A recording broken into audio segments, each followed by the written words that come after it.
Perkenalkan, nama saya Nicela Cisnaga, saya dari Rombeli. Nah, di sini saya akan menjelaskan pengertian dari mikroskop Office dan mikroskop Word.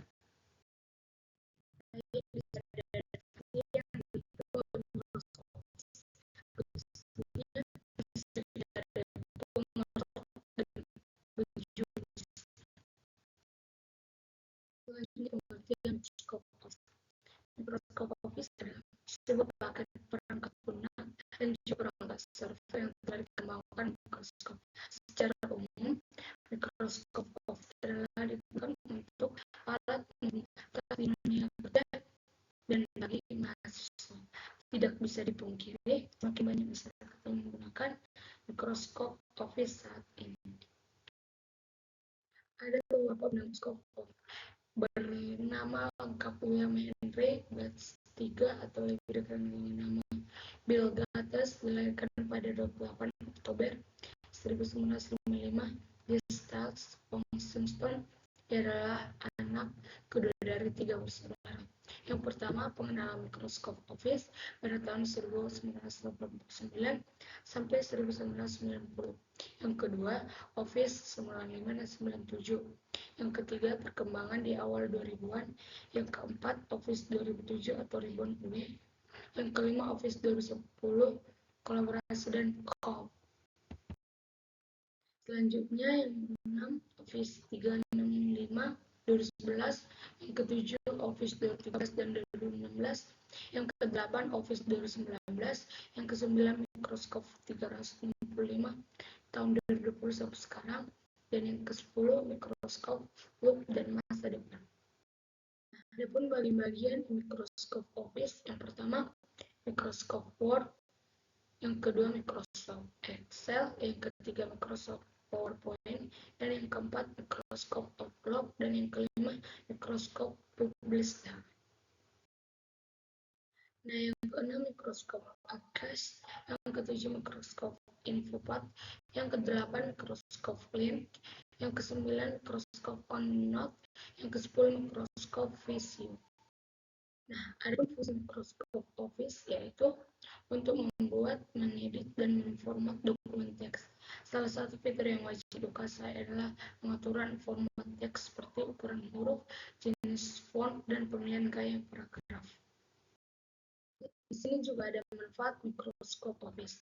Yang pertama, software yang paling banyak digunakan, yang kedua memiliki fitur yang lengkap, yang ketiga mudah digunakan, yang keempat tersedia layanan cloud, dan yang kelima terdapat dukungan online dari atas.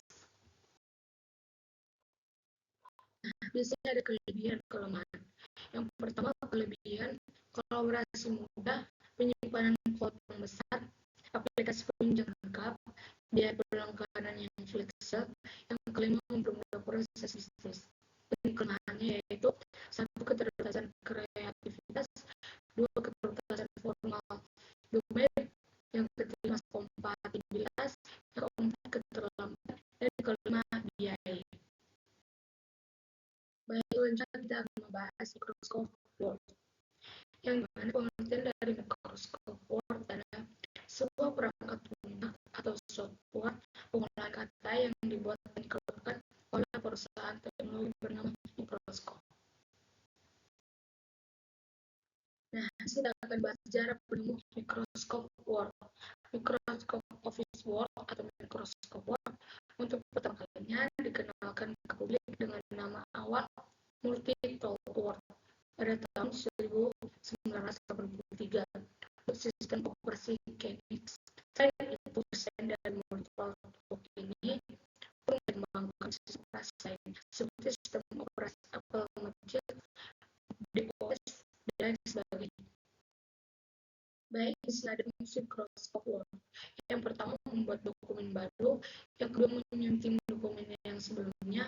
Yang ketiga, membuat format baru untuk dokumen. Nah, ada pun manfaat dan penggunaan dari Microsoft Word. Yang pertama, dapat mengelola kata dengan mudah. Yang kedua, mampu meminimalisir kesalahan dalam penulisan. Yang ketiga, penggunaan yang lebih fleksibel.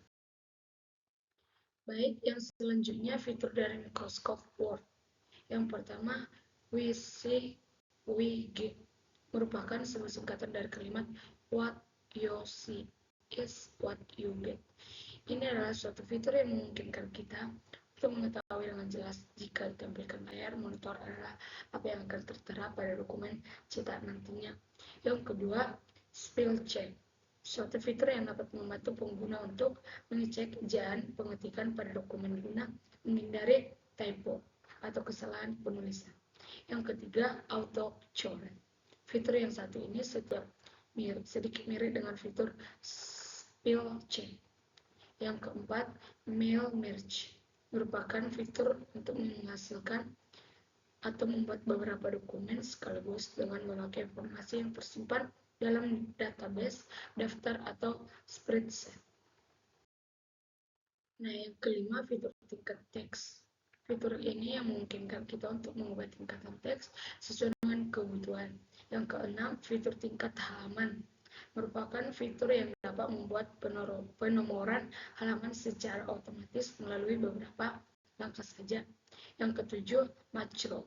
Macro adalah suatu fitur yang memungkinkan pengguna untuk membuat suatu rangkaian perintah atau instruksi yang dikelompokkan sebagai satu perintah khusus guna menyelesaikan suatu tugas dengan otomatis.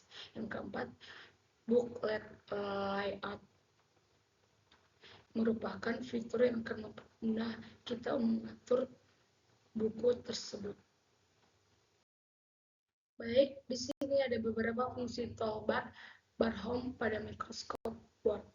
Yang pertama, clipboard. Yang kedua, font. Yang ketiga, paragraf. Yang keempat, style. Yang kelima, editing. Baik, ini kombinasi kontrol ditambah huruf tersebut. Kita lihat komponen kontrol A atau B, sampai kontrol J.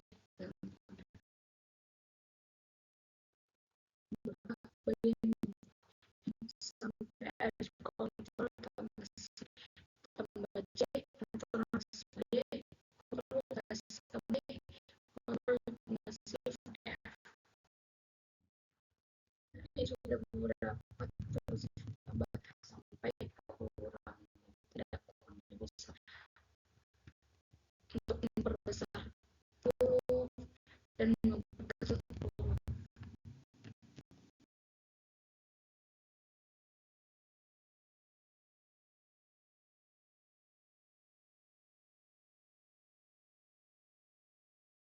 Baik, di sini ada kelebihan Microsoft Word. Yang pertama, ketersediaan Microsoft Word mudah ditemukan di tiap perangkat komputer atau laptop. Yang kedua, integrasi dengan aplikasi Microsoft Office lainnya. Aplikasi ini terintegrasi secara otomatis dengan program atau aplikasi Microsoft lainnya.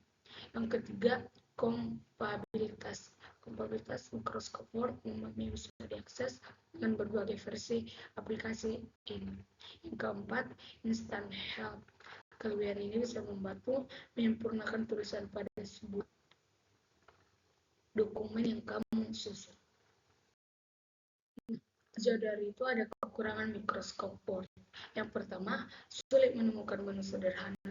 Microsoft Word memberikan fitur-fitur terbaru seiring waktu sehingga seorang akan memiliki banyak pilihan ketika mengolah dokumen. Yang kedua, keterbatasan format dokumen. Aplikasi Microsoft Word punya keterbatasan format dokumen, meskipun fiturnya ditawarkan pada aplikasi ini cukup beragam. Yang ketiga, harga aplikasi resmi yang mahal. Baik, itu saja penjelasan dari saya mengenai tentang Microsoft Office dan Word. Cukup sekian dan terima kasih.